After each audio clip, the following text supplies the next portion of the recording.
Good evening. Last month, I have to say, it was really rather disappointing. Lots of calls, high hopes, but only 2 arrests so far. No big breaks on the reconstructions, and frustratingly, the best news is something that we can't reveal until perhaps next month or even beyond. We can say more now, though, about a case we appealed on in November. Police in South London asked for your help to find a man they believed was responsible for several sex attacks. You may remember one woman was raped as she made her way home from her work as a waitress late at night in Wimbledon. Well, as a direct result of one of over 700 calls to Crimewatch, a man has been arrested and charged with 2 offences of rape. Our first case this month is shocking and distressing. It's a double murder, and the police, working with a clinical psychologist, fear that the man who did it might have killed before and might do it again. Our reconstruction, therefore, is aimed not just at prompting memories, but to warn others who might be vulnerable to the attacker. And if you've the slightest suspicion from what follows, we're asking you to call straight away. Some details of this crime haven't been made public until tonight, but in a moment we'll unveil the profile of the offender. First, the story of the victims. Almost all the people you see are the real witnesses. The day before Guy Fawkes night, and Conrad Ellum dropped in to see his girlfriend before he went to work. Samantha Bissett and her daughter Jasmine lived in Plumstead in South London.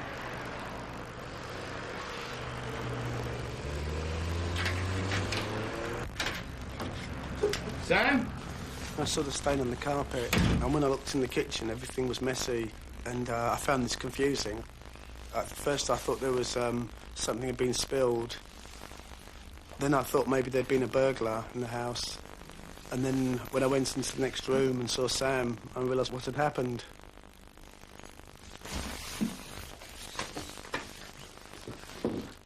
Oh, she was a loving child. A very caring kind of girl. She wanted very much to go to art college. And after her father died, we decided to go back to Scotland. Maybe it was the wrong decision for her, because I found out later that she went through a lot of bullying and the wrong accent, the wrong time, you know. So, of course, she wanted to leave school as soon as possible after that. Samantha had been brought up in Gloucestershire and wanted to go back to England. She became a New Age traveller, then 5 years later decided to have a child. When she told me that she was going to have this baby, I was delighted. And she thought I wouldn't be, because it was out of wedlock, so to speak. She doesn't want a husband per se. After Jasmine, that girl's life just changed completely. It was just unbelievable. She became just the perfect mother. She wanted the very best for that child. Right. Samantha met Conrad when she settled down in Plumstead, and he soon became like a father to Jasmine. But Samantha had ambitious dreams that he felt were unrealistic. A bigger place is perfect for Jasmine. Hey, JJ, come here. Look, this could be your new school. Conrad was a good pal, but I don't think he gave her the commitment that she wanted. She wanted to meet new people to broaden her horizons, to make sure that she took every opportunity she could to help this child.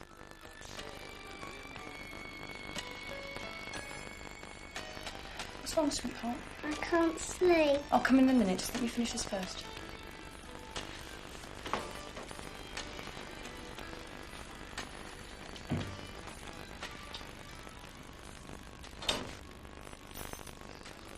I've tried to be friendly, but I don't seem to have much in common with the housewives and mums we've met around here. I would really like to get to know people who are on a similar sort of wavelength. So please, be brave and leave a message. Samantha placed ads in the local paper, hoping to meet friends. She was evidently lonely. Thanks. I'm from Scotland originally. My mum still lives there.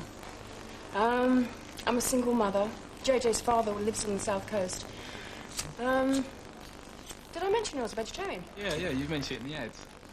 Sam and I hit it off from the start and became really good friends. We've got a lot of things in common. Like, we'll have a bit of a laugh in 2 weeks' time. Get on really fine. After meeting Phil and other people in the local district, Samantha put ads in a newspaper that's London-wide. It's not clear what she expected, but she was shocked at some of the replies. How to describe myself? I'm 27. I'm tall, blonde. I suppose you could call me upmarket.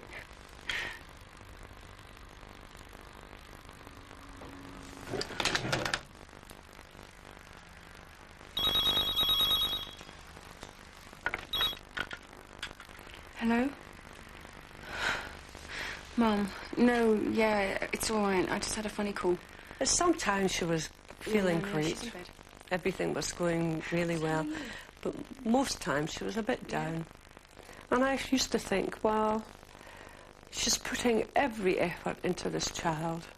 And I used to worry about her own life. Just the drag of, you know, taking Jasmine to play school, taking her to swimming. The whole week was just around Jasmine. The week before the murders, John Clark, a local cab driver, remembers an event while dropping Sam and Jasmine home. That's the next ride. OK.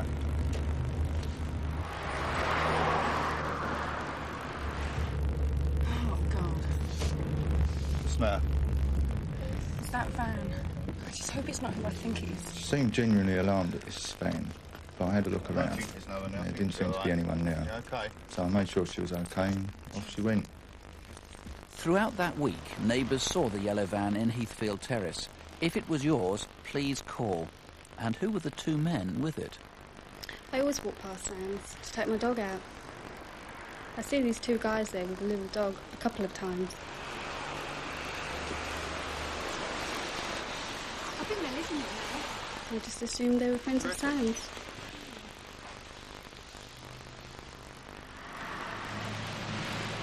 The day Samantha died was Wednesday, November the 3rd. Conrad left at lunchtime. See you later, yeah? Yeah, I won't be over tonight. Yeah, OK. Oh, don't forget we've got to go to JJ's school The tomorrow. last time I saw Sam, we talked mostly about the holiday we were going to go on. We were really looking forward to it. It would have been Jasmine's first holiday. Sam's mother had lent us the money to go to the Gambia, and we were very excited about going somewhere so exotic. At 3:30, as usual, Samantha picked up her daughter from the nursery. Jasmine, Mummy's here. It's time to go. The cab driver is the last person known to have seen them alive. He dropped them home at 20 to 4.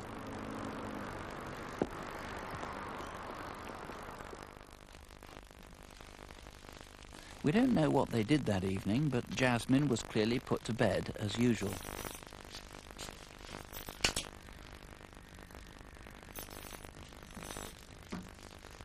At 10:15 that night, a woman was driving past Samantha's flat. I was coming back from my friend's house. I was driving up the hill, and as I was coming up to the top, some man just walked straight out in front of my car. I noticed it was odd because he didn't acknowledge me. When I got to the top, I looked left, and I couldn't see him, so I presumed that he had gone in towards the flat, because there couldn't have been anywhere else he could have gone.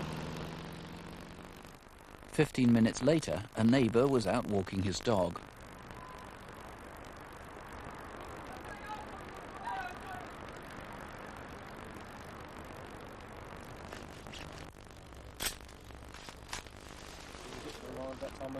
Yeah, I come round some. Samantha probably died from a single knife wound. After death, her body was then moved and systematically cut. There was no evidence of robbery or rape. Jasmine had been suffocated in her bed.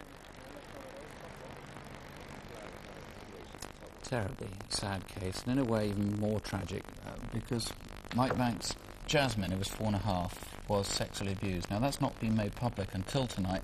Why are you so anxious that we should publish that now? Well, I'm very afraid that this man will murder again, and I think I'm appealing to people that might have an inkling they might know the person that could be responsible for these murders. I'm looking for a friend, a relative, perhaps even a wife or a girlfriend. And once they realise what has happened to this poor young child, a defenceless young child of 4 years of age, then I'm hoping they'll contact us and help us with this major inquiry. Well, to give you some idea, we're also able to tell you for the first time tonight something of the background, the profile of this man. He's thought to be over 25. He's likely to have used contact ads, and maybe you've met him through one. He would have been unlikely to sustain stable relationships, and indeed probably has been violent to women and may have hurt prostitutes. A possible history of animal mutilation as well, but on the surface he'll probably appear quite normal. He's likely to have a normal job. He is, though, as the superintendent says, likely to reoffend. If he had gone to prostitutes, if he had attacked some sort of woman before, I mean, what sort of attack? What would it be that she'd recognise in his behaviour? Well, I think rather than having sex possibly with a prostitute, or perhaps even to somebody he's met through a contact magazine, he'd most likely want to hurt them as opposed to having sex. Now, Paul Britton's a clinical psychologist. How much, you studied this man in some detail, as much as you can, how much do you think you know him? I think we know quite well what was going through his mind at the time of the offence, but I would like him to tell me how he got started on the pathway that led him eventually to harm Samantha. I would also like him to tell me why it was necessary for him to harm the child as well. When you say you'd like him to tell you, I mean, he's not very likely to ring out and say, "Could I speak to Paul Britton, please?" and here are his answers. Or is he, do you think? I think that there is a possibility that he might want to do that. Is there anything else that you can tell us about him? I mean, will he share his interest with other people, do you think? Will anyone else sort of recognise, hey, we had photographs of this, or, is there anything else that he... There is a possibility that this man will use a very specialist form of pornography, that focusing on the mutilation of women. And I think anyone living with him or in close proximity to him might be aware of this, and that would be important. Superintendent, there are a lot of people that you want to eliminate, and I must stress, it is to eliminate. These aren't people you suspect. The yellow van, first of all, was pretty clear. Yes. You've got to try and eliminate whoever was there in that. There was also a man who's been seen with her, with Samantha, and you've got some pictures of him. Yes, that's correct. There's an art impression. I don't know if it's showing up on the screen. The first one is a man. He's got a ponytail. You can't see it there, but he's also got this earring in his left ear, which looks like a cross. Now, this is believed to possibly have been a man who was going with Samantha during the summer, and in fact, he's very similar to the description of one of the men seen in the yellow van. Now, whether it's one and the same person, we look at the other picture now. If that's you, you're not under suspicion, but please call us straight away. We really do need to contact you. And also, if you were outside the flat in Plumstead, it's Heathfield Terrace, Wednesday, November the 23rd. If there's any reason you should recall that and you were wearing a white mac, a long white mac with a collar up right down to your shoes almost, you were seen there probably waiting for somebody, please call, again, you're not under suspicion. If you can help in any way, call Mike Banks or any of his colleagues, or you can ask for a BBC researcher here, direct in the studio, 0500 600 600. Incidentally, if you ask to speak to Paul Britton, please don't waste our time. It's far too serious for practical jokes or pranks, and we've got ways of eliminating people who are trying that anyway. Or you can call the Instant Room in Thamesmead. That's 081 312 1200. That's 081 312 1200. Well, some more news now on last month's programme, and photocall cases produced some interesting calls. Police wanted to talk to Nicola Taylor in connection with a series of frauds, and there were a number of calls suggesting where she might be now. On the appeal for 3 men who may have information about the theft of a substantial amount of cigarettes and cigars and tobacco in North Wales, 40 viewers rang, with the result that 2 men have now been arrested and charged with 2 counts of burglary each. The search for Everett Watson in connection with an attempted murder generated a lot of calls, and they're still coming in. Police are now centering their inquiries in one particular part of the country. And finally, there have been new developments on the man who robbed building societies in Sheffield. Since the programme last month, police believe the robber has carried out 2 more robberies and 1 attempted one, all on January the 31st. This was in the Midland Bank in Hallgate in Doncaster, shortly after midday. And then his next appearance was nearly 3 hours later in Sheffield this time, and on this occasion the cashier activated the alarm and the man left without any money. That was at 2:45, and then an hour later he robbed the Coventry Building Society, again in Sheffield, but this time he was wearing a different coat, identical to one which sold at Marks & Spencer just round the corner. Indeed, it was the only coat of that style sold that afternoon. And just before 3 o'clock, the store's security video shows a man buying one of these coats.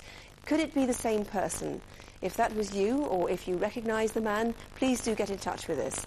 He's described as being in his late 30s or early 40s, about 5'10" tall. He's a stocky build with dark hair, which is greying and receding. We'll now hear Detective Constable Jackie Hames and Superintendent David Hatcher with this month's cases. This is Paul Anthony Hickson, an international swimming coach who trained the British team for the 1988 Olympics in Seoul. South Wales Police would like to trace him in connection with a series of indecent assaults on young women in Swansea. He's 46 years old, 5'9", of slim athletic build and has sandy-coloured hair. He was last seen in September 1993 in Somerset. If you know where he is, please call us. Next, you recognise this man. Thames Valley Police are keen to speak to him about an incident in Oxfordshire. Here he is at the beginning of December in a jeweller's in Wallingford. He chatted to one of the assistants for over 10 minutes before leaving the shop empty-handed. Then, a week later, 12 miles away in Abingdon, he went into another jeweller's. Again, he appeared very chatty, but this time he ran out, taking several diamond rings with him. If you know who he is, please ring us now. This is John Baldock. We believe he may have information about a series of fraudulent deceptions involving thousands of pounds of pensioners' money. Since the beginning of last year, at least 50 elderly people in London, Hampshire, Sussex, Surrey and Kent have lost part of their life savings. John Baldock is 46, 6'2", with a scar on his left cheek, and he uses the alias Paul Taylor. He probably lives in London, but spends time travelling around the country. Only last week he was seen in Portsmouth. If you know where he is now, please ring. Finally, colleagues from Queen's Road in Birmingham are anxious to speak to this man, Lambert Victor Small. He may have information about the murder of his neighbour, Thomas Spence, who was attacked for no apparent reason in his garden in Nechells, Birmingham, on the 30th of December. Lambert Small is 67, 5'5", stocky, and may be using the names Brown or Tate. He has visited Merseyside in the past, but if you know where he is, or if you can help with any of our other photocall faces, please call. That's the number 0500 600 600. 0500 600 600. We need your help now to solve a robbery where an armed gang behaved erratically and used utterly pointless violence against the police and against members of the public. Actors play most of the parts in our reconstruction.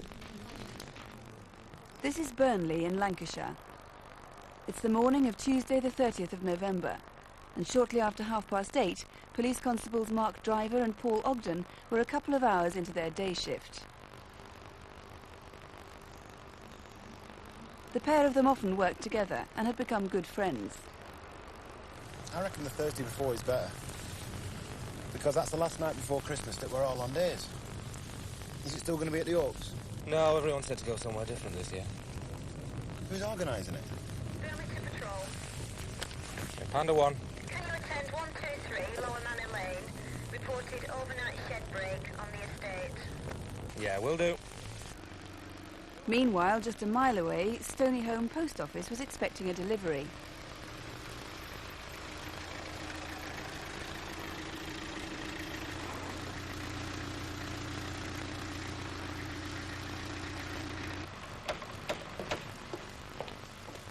That'll be the postman, Wilfred. Right. Morning. Morning. You! Inside! Come on, move it! Inside! Get in! Get the police! Inside. Come on, move it! Get over! I said inside! Come on, move it! Stay there! Look, mate, don't pull that trigger. I'm going to do nothing to you. Whatever you want, you're going to have. Move! Not there, in there! Come on, move it! Inside! No, it's the man outside the post office. They both got guns. One of them's wearing a balaclava. All right, just let me run it back. Last saw the bike when you're locked up at 10:30. Heard the dog bark at what time? Around midnight. That's right. Burnley 2 patrols. Report of a robbery in progress at Stonyholme Post Office. Firearm. More details to follow. All right, we'll sort that out. Yeah. Panda 1. Where's the post office we're going to, please?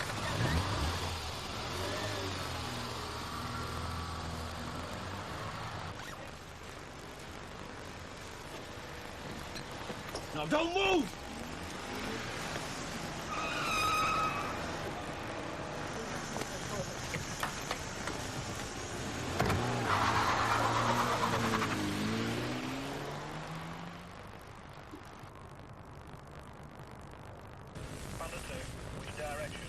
Take a right by the post box. Stand by. Who's it come back to? Yeah, it's a white Austin Montego, reported stolen. They've held the van up with a shotgun and a handgun. Right. Which direction of travel, Linda? It's Brougham Street towards Abel Street. Yeah, can you take care? With 2 firearms reported. Panda 1 to Burnley, behind the Montego now. A white Montego. Now Old Hall Street towards Colne Road. Left into Bath Street.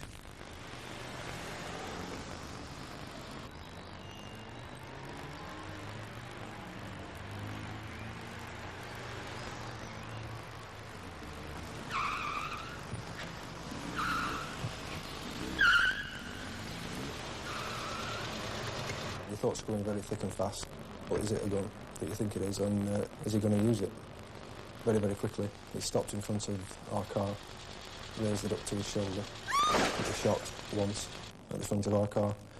I think at that stage he was trying to hit a tyre, possibly, or disable the car in some way.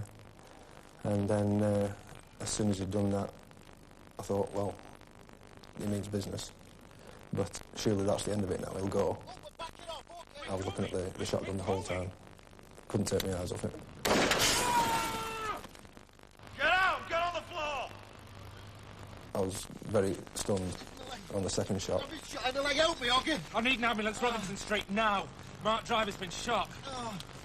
I couldn't believe that he'd done it. There were no threats to him whatsoever. He could have made his getaway any time at all.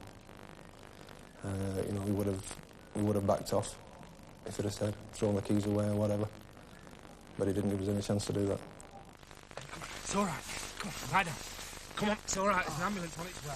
Once the threat had gone, then it's just a matter of training takes over and you look after your mate and do the best you can, I think. Come on, you're going to be all right. There's someone coming. After the shooting, the robbers seemed to panic. Harry Bell had just dropped his children off at school. I was just off down Barding Lane when I saw this white car come towards me, going pretty fast. The bloke who got out just walked off up a side street.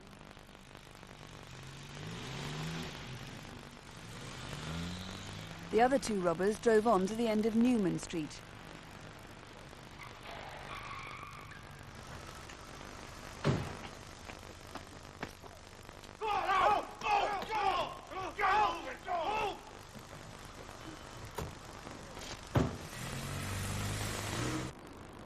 Half a mile away, Graham Barsby was pulling up outside his house.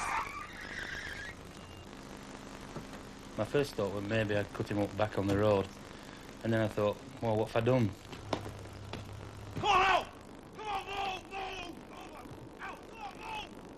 When I saw the shotgun, terror just took over. And I sort of started fearing for my life.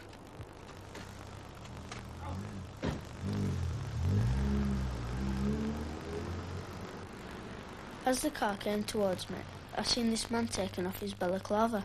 He had a bushy moustache and he stared right into my eyes. That's when he scared me the most. Obviously I've had time now to reflect on what did happen. Don't really think there's a great deal else I could have done, any difference. You think, oh, maybe try to run him over or maybe reverse, but either way that's going to panic him. As it happened, it didn't make much difference. I got shot in the hand and in the knee. Don't know how long I'm going to be off work now. Could be up to 6 months. Don't know when I'll be playing football either. Well, Mr. Thornley, that really was a terrible ordeal for those 2 officers. What's the latest on Mark and Paul now? Well, Mark Driver's recovering very well. He's regaining the use of his leg and we hope that he'll be able to resume full duties probably in a few months' time. Paul Ogden, as you know, wasn't physically injured, but he was extremely shocked, and he has told me that, in fact, he relives the incident quite often. as do the civilian witnesses, because they were severely traumatised when they were subject to the hijack offences. Why the men should use the violence they did, why they should shoot at the policeman, is difficult to explain, isn't it? Their behaviour was certainly erratic. It was indeed, and certainly after the shooting, one of the offenders jumped out of the moving vehicle, which shows that he might have panicked. In fact, we have evidence that, in fact, one of the offenders at the scene of the robbery was very, very nervous, and we've got an artist's impression of that man. This is the man with the flat cap on. How is he described? That's right. He's a white male in his 40s, described as 5'5" to 5'6", which is comparatively small for a man. He was wearing a flat cap and glasses, although we appreciate they may be part of a disguise. But I think the significant thing about him is he was described as having a navy face, which I interpret as a very weathered face, and he had sunken cheeks with deep creases in his cheeks, and those are quite clear on the artist's impression. So he sounds quite distinctive. The men dumped the second car, the Escort, about a mile away, and now you think they may have transferred, you've got new information, they may have transferred to a Citroen. Yes, we've got evidence in the last few weeks that the offenders may have been in possession of a stolen dark green Citroen Xantia car. That car, we think, was stolen from the Keighley area back in September of last year, and we also believe that that vehicle may well be linked to a series of serious armed robberies which have occurred in the South Yorkshire area recently. So that is absolutely vital. If anybody saw that car, it's a green Citroen Xantia L592MWX, and there's a reward, isn't there? There is. There's a reward of £15,000 for information leading to the arrest and conviction of the offenders. If you can help DCI Thornley and his colleagues to trace these men, please do call us here tonight on 0500 600 600. If you prefer, you can call the incident room direct. That's at Burnley. The number 0282 472233. That's 0282, the code for Burnley, 472233. Just trying to catch up on what calls have been coming in so far. I have to say it's been a fairly slow start. There's quite a bit coming in on photocall. Most of the calls, not surprisingly, being on the murder of Samantha Bissett and her daughter. Frankly, a lot of those calls aren't going to be terribly helpful. People are ringing in saying they've spotted the yellow van all over the country. Frankly, we're not interested in sightings of yellow vans. We're only interested in whoever owned that van themselves to call in and say they were visiting Samantha. Let's now, just before we move on, correct one thing. The date of the murder was the 3rd of November, 2 days before Guy Fawkes night, OK? The 3rd, not the 23rd of November. Let's move to incident desk now, and here once again are DC Jackie Hames and Superintendent David Hatcher. First, do you recognise this man? For the past 18 months, he's indecently assaulted young girls in supermarkets across Kent. The 6 attacks have all taken place at large out-of-town superstores, and the most recent happened just a few days before Christmas in Ashford. The man's described as about 40, 5'10", with black hair and a beard, although sometimes he's clean-shaven. On the last occasion, he wore a short beige or cream coat, but he's always described as smartly dressed. We need to catch this man before he strikes again, so if you can help in any way, please call Ashford CID on 0233 619 188. That's 0233, the code for Ashford in Kent, 619 188. Brian Kirkham almost lost his livelihood in just a few minutes. He and his family were robbed in Leeds on December the 3rd as they drove home. The family have taken part in our film tonight in the hope that someone will recognise the people involved. About 7 years ago, I was made redundant from my regular occupation, and after a few months, couldn't get a job for love nor money, so we decided we'd go into the jewellery business. I managed to build up a nice small base of regular customers. My wife, Elaine, and I decided that we couldn't really work from home anymore, and it would be useful if we found a small retail shop somewhere near our home that we could use as a base for the wholesale side, and also for Elaine to work as a retail opportunity. I'm not really sure what she looks. Something like this. Yeah, that's quite pretty, because she's not into sort of ugly rings, you know, big ones. Paul, we're ready to make this order. My son Paul and I operate the wholesale side of the business, travelling all over the country, coming back to Leeds, making orders up, sending them off in the post, and generally working 6 or 7 days a week. Is medium for girl. And the weight, please? It's, In the beginning of December last year, things were looking really good. The shop was doing well, the wholesale side of the business was doing really well, All that changed in a matter of minutes on the 3rd of December. On that day, a local resident noticed a Toyota Supra parked just across from the Kirkham shop. We believe the car was stolen 10 days earlier in Leeds. The driver shielded his face when he was noticed. He's in his early 20s, short and stocky with blonde hair. On Friday the 3rd of December, we left the shop at roughly 6 o'clock and we arrived at my close that evening at near enough 6:15. As I came to turn into the cul-de-sac where we lived, I noticed a red van driving in front of us. It suddenly slewed straight across, blocking the whole entrance into the cul-de-sac. I immediately knew there was going to be a robbery and told my wife and son to hold tight, shot forward and rammed the van. I looked in the rear-view mirror and I saw there was a red Toyota with its headlights full on right behind me. I knew at that moment my point of escape was blocked.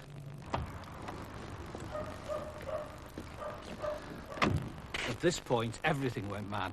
There were 4 masked men smashing the windows, the windscreens. We were all ordered out of the car. My wife was made to lie down over that side. Paul was forced to lie down by a masked man on that side. And I was commanded to lay down on the floor here with a man with a shotgun pointing at me. Get up now, or we'll bloody kill you. Don't mess about. Get that boot open. Get up now. Get to the back. Open this boot. Open it now. I carried on. I went to the boot, opened it up, and they were away with all gear. The Nissan Urvan used in the robbery had been stolen and it's now back with its rightful owner. But where was it between November the 24th and December the 3rd? The stolen Toyota was abandoned after the raid. Perhaps you saw the two together in Leeds at the end of November last year. 7 years' hard work were destroyed in a matter of 2 or 3 minutes. Our financial position now is terrible. We've got to start again. We won't be beaten. We won't let the bastards get us down. We'll work long hours again. We'll keep at it. We'll get back to where we were before. This man, he's in his early 20s, stocky with blonde hair, or if you can help in any other way, please call West Yorkshire Police on 0532 413 436. That's 0532, the code for Leeds, 413 436. Our next case tonight is about a gang who we believe carried out at least 2 armed robberies in southern England. The latest attack happened at around 6 a.m. on Thursday the 13th of January, and the moments preceding the raid were caught on camera. First, the security van is seen here leaving the Nursling industrial estate near Southampton. It's closely followed by another lorry and the robbers are hidden in the back. Further along the road leading onto the M271 towards Romsey, the robbers forced the security van to stop and the raid took place. We're particularly keen to speak to anyone who remembers this white Ford cargo lorry, registration C837KGJ, which was involved in the raid and later broke down on the westbound carriageway of the M4 near Hungerford. A passing motorist may even have inadvertently given the robber a lift.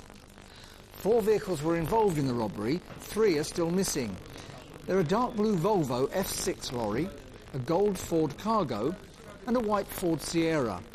If you know anything about these vehicles or about the raid itself, and there is a considerable reward, please call Hampshire Police on 0703 581 111. That's 0703, the code for Southampton, 581 111. During the past few months, a number of unique items of furniture and silverware have been stolen. They're priceless and cannot be replaced. Back in 1909, the West Auckland Football Club went to Italy to compete in the first ever World Cup competition. Being an amateur team, they struggled to raise the money to pay for the trip. Much to everyone's amazement, the team won. Sadly, during the night of the 17th of January, a display cabinet in the West Auckland Working Men's Club was broken into. Their trophy was stolen. If you know where it is, now please call. Next, on Christmas Day, a family in Kent returned home to find several Staffordshire statues had been stolen. These figures are over 100 years old and are between 15 and 31 inches tall. If you've ever visited the SS Great Britain in Bristol, you may have seen its antique collection of silverware, which dates back to 1850. They're easily identifiable as all the items are engraved with the words, "The Great Britain." The collection was stolen last month. And finally, the Church of St Nicholas in Hampshire has been the home of a medieval oak treasure chest since 1300. It disappeared on the 17th of December. If you recognise this, or you can help with any of our other incident desk cases, please call. And the number, 0500 600 600. It's a free call number. We've almost 30 lines here. 0500 600 600. Our next case is a murder which took place just 8 weeks ago. Paul Logan, a young family man, father of 2 children, was killed just 2 days before Christmas. Northumbrian police are in the studio with us tonight in the hope that someone watching this programme will know who killed him and why. Our reconstruction begins near Concert in County Durham at a Chinese restaurant where Paul worked.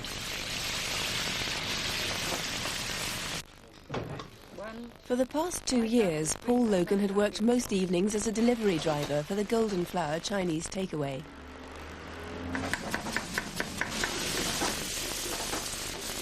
Looking shattered, Tony. What have you been up to? Went into Newcastle again last night. Didn't get back until 8. Now wait, Tony. What you been up to? You had to know Paul to appreciate Paul. Paul was a very good son, a very good father. Paul lived not far from the takeaway with Pamela Hughes and their 2 children, Michael and Natalie. He and Pamela had been together for nearly 10 years. We always seemed to be laughing all the time with Michael, always carrying on, and we always took Michael everywhere. And he was like, everyone used to call him his little shadow. I mean, Paul had his good points. He had his bad points like everyone. Paul wasn't perfect, but he was a very loving person, and he was loved very much by this family. Over the past 3 months, Paul's car had been vandalised several times. Perhaps someone had a grudge against him. It's early evening on Thursday the 23rd of December. How are you then, Michael? There's your dinner. There you go. You want to take out your mouth? Lemonade. All right? Oh, we How love you sausages, doing, don't we? Hey? How are you then? Hey, boy, Come on. Yeah. It's going to be one of your late nights again, Paul. Well, it's not exactly a quiet time of year. I'll be wanting a sweet and sour. I'll pop in around 11, see if you're all right. Right. All right, I better be off. He was busy that time of year because it was like Christmas time. Oh, yeah. I had been singing carols, been singing jingle bells and everything before he went to work. Good night, you, Daddy. I'll see you later.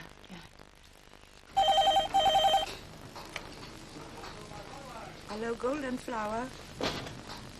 1 king prawn. Chicken and sausage. Oh, thanks for a visit tonight. Oh, great. And such a lovely evening for it. We're very busy. Go back in the kitchen.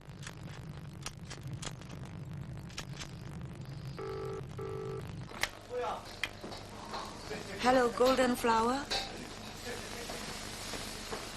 Sorry, can you spell that? Blue House Farm. Can I take your number and get the driver to call you back for directions? My boyfriend and I were walking down Benfield Side Road towards Snows Green Road, and we noticed a Ford Fiesta XR3i, and then we saw a man in the phone box who was trying not to draw attention to himself.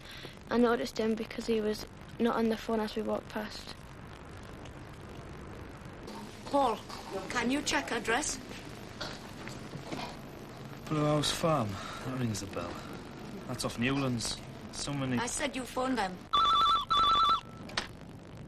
As I crossed the road, the man in the phone box was actually on the phone. The Blue House Farm. I see, right. That's on the left down Newlands Road. OK, see you soon. The farm was about 5 minutes' drive away. It's now nearly 10 o'clock.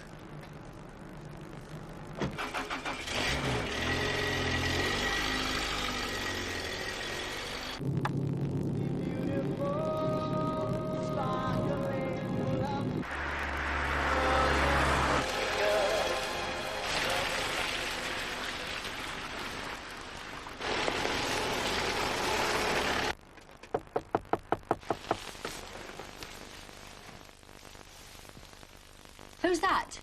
Chinese takeaway. We never ordered Chinese. Someone's made a mistake. Which Chinese? Shotley Bridge. We never ordered any. You better go back and check.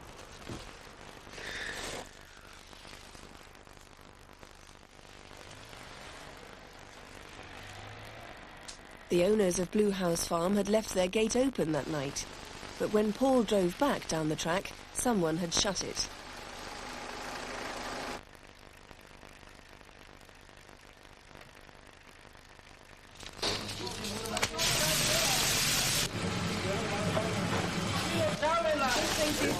May, don't take any more deliveries until Paul gets back. Is this the Golden Flower takeaway? Oh, can you help me? I'm from Blue House Farm, and there's one of your drivers here. Now, I didn't order any food, and I want to know why he's been at my front gate for nearly half an hour.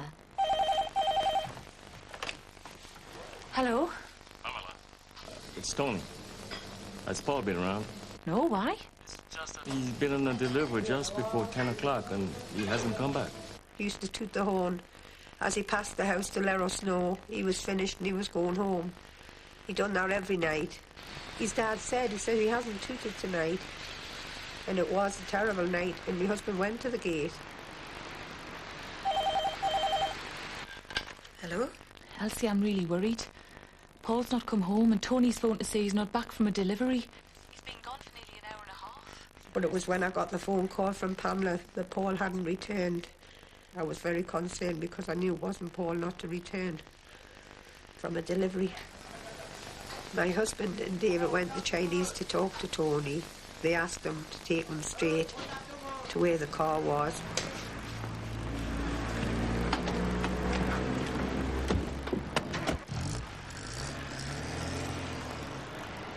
Hello? Can I have the police, please?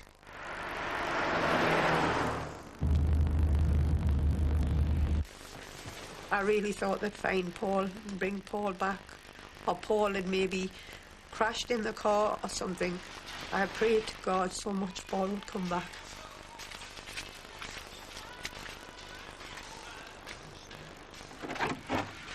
Elsie.